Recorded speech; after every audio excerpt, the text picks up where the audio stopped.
The housing market in London is absolutely mental right now.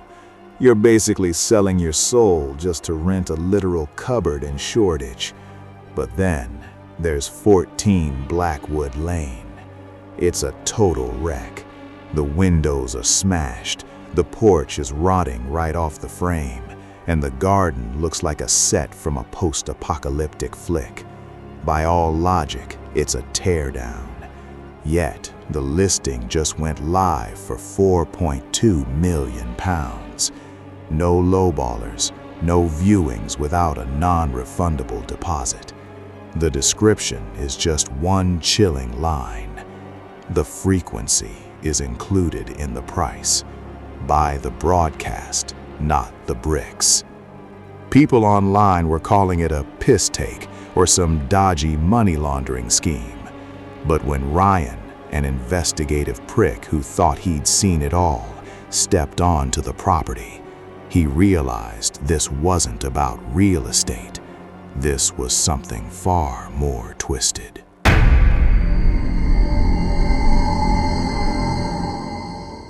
Ryan. He's one of those property flipper types. Arrogant, sharp suit, thinks he's the smartest guy in the room. He figured he'd scout the place and expose the scam. He pulled up to the gates on a night where the rain felt like needles, that miserable gray London drizzle that soaks into your very soul. The moment he stepped over the threshold, the air didn't just get cold, it turned heavy, like he was walking through waist-deep water. There was this humming sound, low and vibrating in his molars.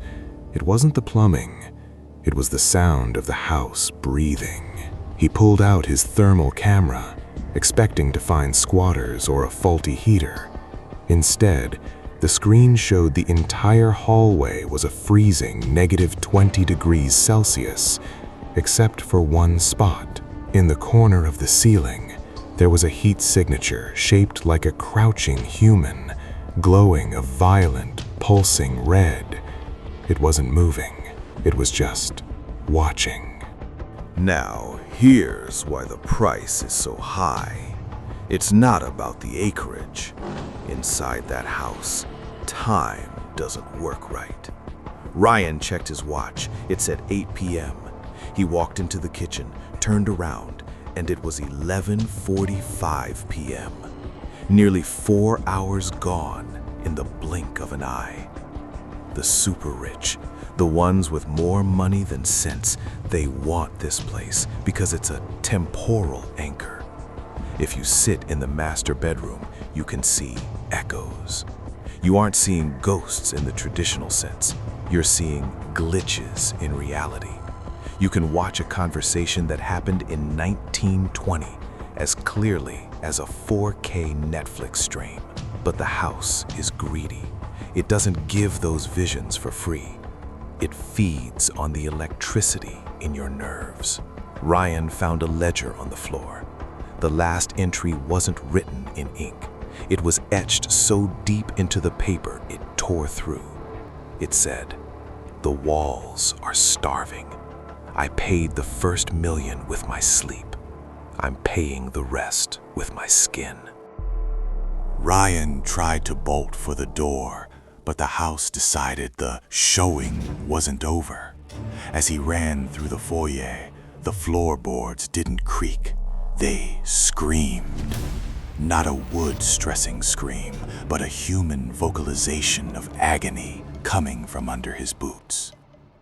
He made the mistake of looking in the hallway mirror. His reflection wasn't running.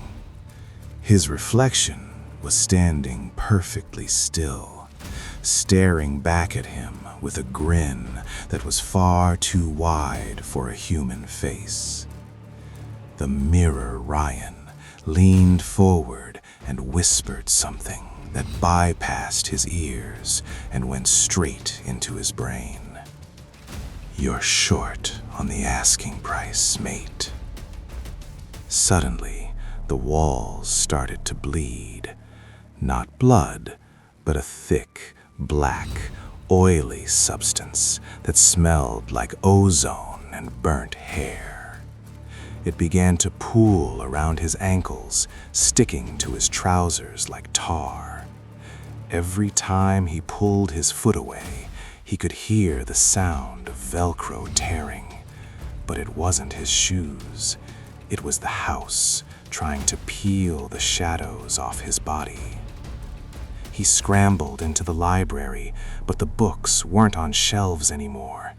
They were hovering, vibrating so fast they looked blurred.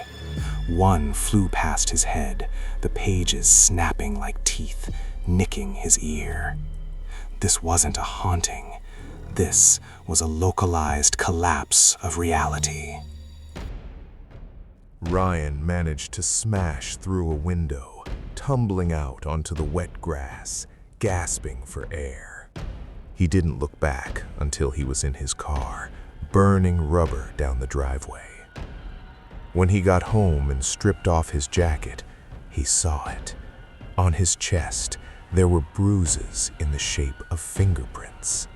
Small fingerprints, like a dozen children had tried to hold him back. But the worst part? He checked his bank app. His balance was 0, completely wiped. A message notification popped up from an unknown sender. Deposit received. See you for the second installment soon. The house at 14 Blackwood Lane is still on the market. The price just went up to £5 million.